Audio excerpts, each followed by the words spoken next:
Alright, so on my Helicon file, I want to be really, really clear. As Helicon spelled two different ways. One would be Halicon, but whatever, I like Helicon.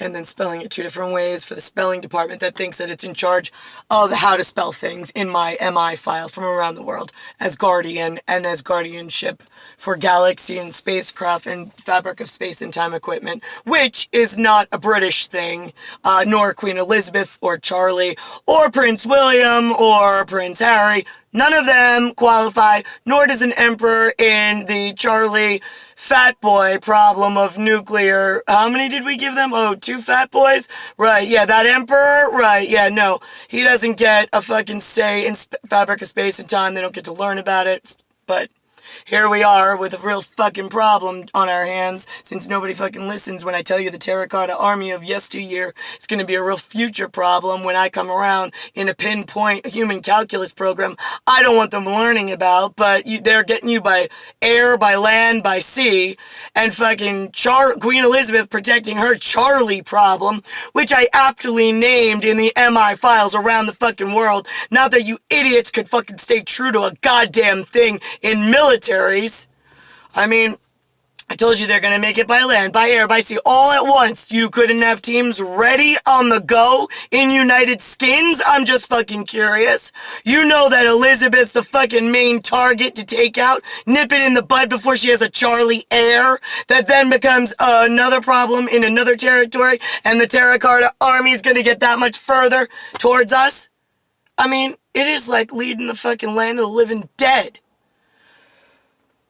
So anyway, so here I am in I Wake Up 1978 after giving you all of the fabric and spacecraft understanding of how my human calculus might encounter a problem based on how many skins you're letting in through this channel, through this channel, through this. If this one gets this, then it's going to be this. If it's this, then it's this.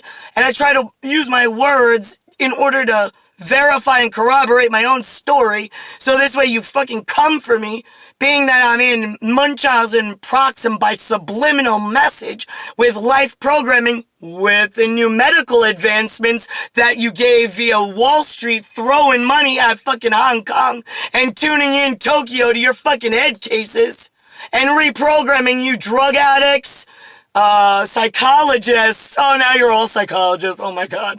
Mentally, like, diagnosing one another with, are you a bipolar? Are you a multiple person? And maybe some medication. I have never met a medicated person that it fucking helped, unless it's like, not tramadol, but something or other, where it fucking knocks them out in a posy vest in a hospital, and when they're like coming at you like they're possessed with the demon inside of them, like a Catholic like exorcist coming at you. That's the only time medication to fucking knock them out works. Other than that, you assholes are all programmed on a keyboard, and you just keep buying in to more sickness, more judgment of one another that you're not allowed to do, and then promoting more sickness and throwing more money at, like, oh my god, the Asians, they're so good with the medical stuff. They help us with popping pills and with taking vaccines, and then they program you to get more stuff, and then it was supposed to be a briefcase of you fucking shutting the assholes down, being that that was the problem I told you about in the past. It's coming into the future. What part of don't throw money at them? Don't think that they're fucking super rock star heroes. They're playing both sides of your fucking fence, coming at you by air, by sea, by land, by banking, by corporate, it's like, and then it's like by U.S. citizenship, by U.S. customs. I mean, what part is shut this shit fucking down before it becomes a split problem? With Charlie, like, at the helm, like, I got this! I know how to drive the future! No, he fucking doesn't! And then he fucking sends a British, they send me Ian, I-A-N. First of all, Ian gets my beeper number. I call, I'm with Hitler. I have to write Hitler's name and number down, put it in my pocket, and then we get there, right? He's carrying me on his back across campus. I got a yellow and black jacket on. I look like a hornet or a bee. I got my hood on because Hitler told me to. He said, put your face, and I'm like, it's not that cold. I'm like, really? I look like an idiot. He's like, well, jump on my back. He's like, I'm going to give you a piggyback ride. And he made me wear his sunglasses because he said, you need them more than I do. I said, all right. So he carried me across to meet Ian. Ian wanted to give me some kind of invitation in brown envelope, and he's got a British accent, and I'm like, what? I'm like, what do you mean I won? And then I'm like treating him like he's a scam artist. I'm like, first of all, I was like, I didn't give my number. I just got to this college.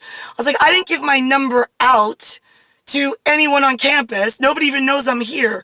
What do you mean I won an honor award with some Phi Beta Kappa something or other from all of my good grades last year at a different university?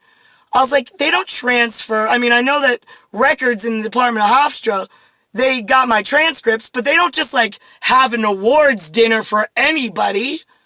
I mean, like, and they don't really give a shit about what I did because I didn't pay them for tuition, and they don't celebrate your last year's grades.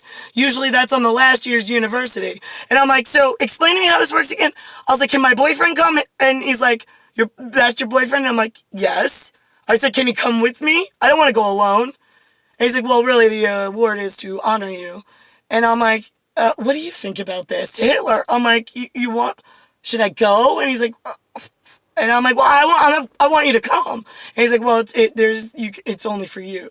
And I'm like, well, now I'm fucking torn because it's like in my honor, thank you for putting it together, but I don't want to go anywhere without Hitler.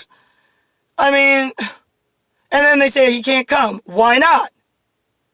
I mean, you all are a fucking bunch of cop-outs and scam artists with the most fucking dangerous game on the face of the fucking planet, and you don't even know who you work for, what's at stake, and who's telling the fucking truth.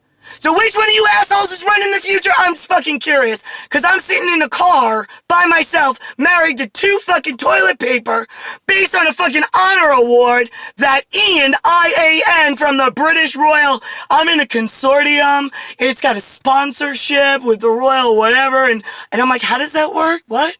I was like, I never even heard of such a thing. He's like, it's with Mensa. I'm like, Mensa? What is that again? I'm like, I was like, I don't think I heard of it. I mean, at the time, that was the truthful, God's honest truth, but, I mean, and I told him that. So, I'm a little confused, Ian. Why were you on American soil, and why were you interfering with God's business being Hitler and my engagement, and then he's supposed to whisk me back to his country, and we're supposed to get married and have our first son together, so I don't have a fucking problem in America with Jason Peter Romer and a U.S. Pentagon officials, cross-dressed, panty-wearing fucking girl, nephew named Anthony Tiafrio in the fucking future, where he's a Beck loser drug addict, and I don't fucking need the headache. So which one is it? I'm just fucking curious. Ian with the blonde hair and the chiseled jaw and the fucking British accent that got my number out of. It was in the college directory. Yeah, which fucking college? The one where Britain interferes with fucking Germany's business and Russia's business and American business. I'm just fucking curious, Ian. It's year 2020. My life turned out pretty fucking bad because of your one award night that I had to come alone.